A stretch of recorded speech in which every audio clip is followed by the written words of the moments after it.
যখন তাড়াহুড়োর মধ্যে খাওয়ার কিছু থাকে না, তখন বাড়িতে রাখা ভাত দিয়ে একটু ফ্রাইড রাইস বানিয়ে নিচ্ছি। তো এটা হচ্ছে ফ্রোজেন মটরশুঁটি, একটু পেঁয়াজ আর একটু হচ্ছে বেল পেপার। তো এগুলো সবই আমি তেলের মধ্যে দিয়ে দেবো।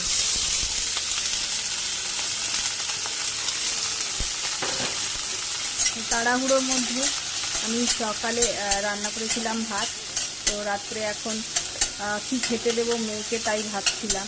তো এটা দিয়ে আমি প্রথমবার ট্রাই করব আর কি, যে ও খায় কিনা দেখবো আর কি।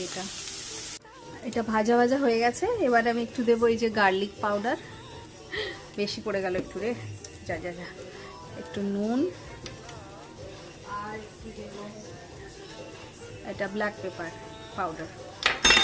তো যেহেতু আমার মেয়েকে দিয়ে ট্রাই করব, তো সেই জন্য আর কি বেশি ব্ল্যাক পেপারটা দিইনি, ঝাল হয়ে যাবে, ও খেতে পারবে না আর কি। এটা ভালো করে ভেজে নিয়েছি। এবারে আমি একটা ডিম আগে থেকে ভেজে গুঁড়ো করে রেখেছিলাম, তো এটাকে দিয়ে দেব আর একটু নেড়ে নেব।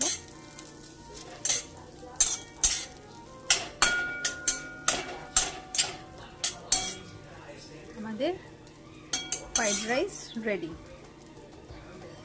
টান রেডি আমাদের ফ্রাইড রাইস। সব ভেঙে ভেঙে গেল,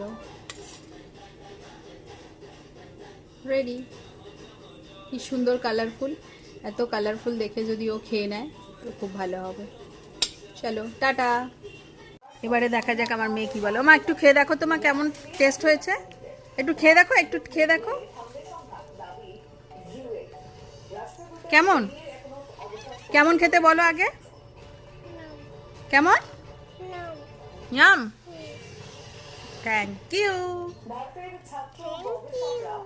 welcome, love you, bye by.